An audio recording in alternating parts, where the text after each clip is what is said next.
Chapter 8. One day in summer a lady on horseback rode up to the house and knocked on the door. She had dark hair and was very beautiful. The family were all very pleased to see her. I soon learned that her name was Sophie. She couldn't speak the family's language, and each evening Felix taught her some words. This was a very great help to me because I was able to learn the meaning of many words that I had not been able to understand before. Felix taught Sophie from books about what had happened in the world in the past.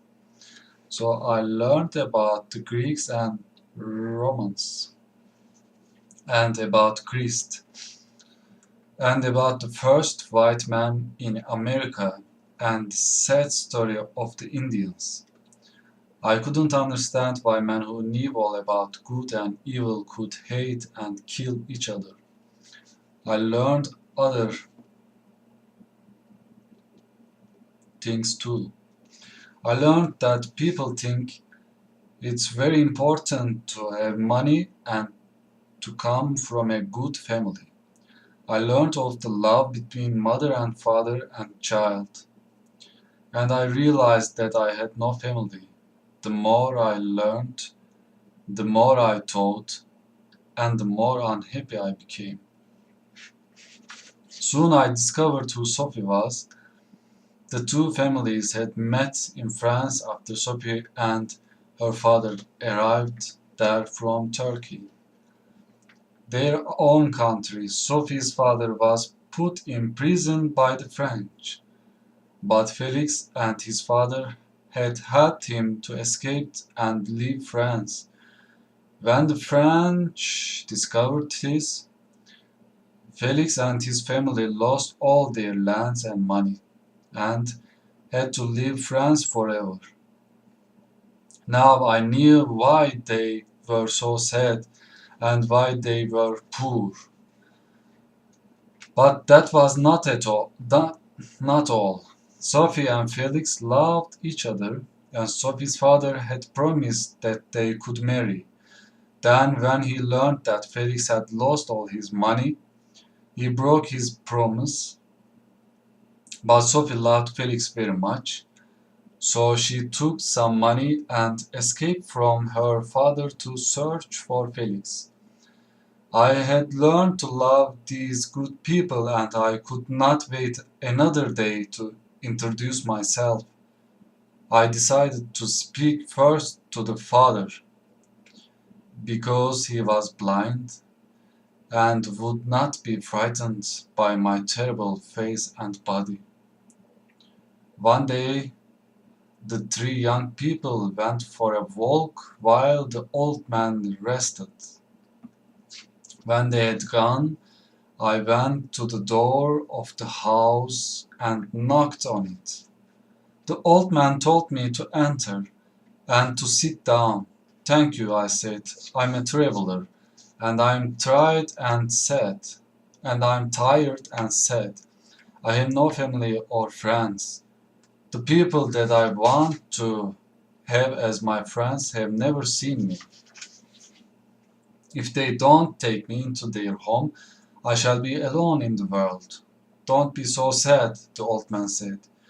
You will find that the hearts of men are full of love. If these friends are good people, they will welcome you. They are kind and the best people in the world, I said.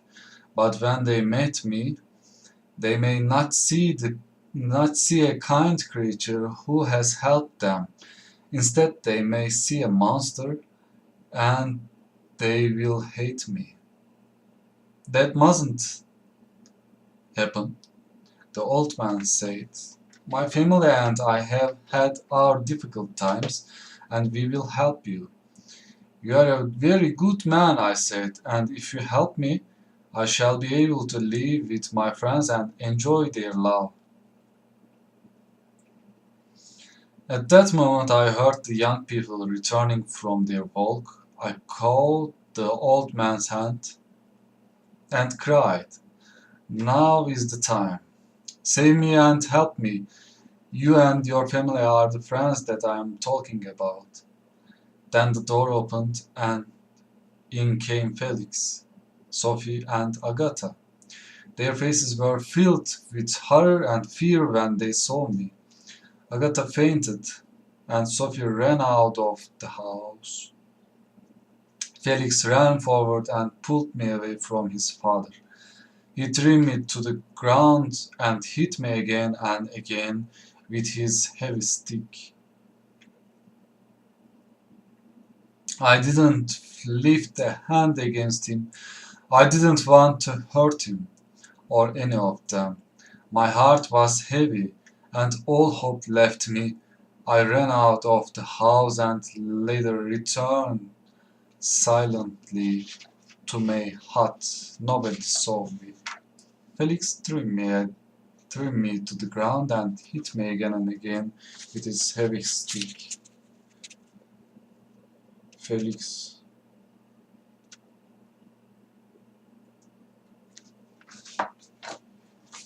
Oh, Felix.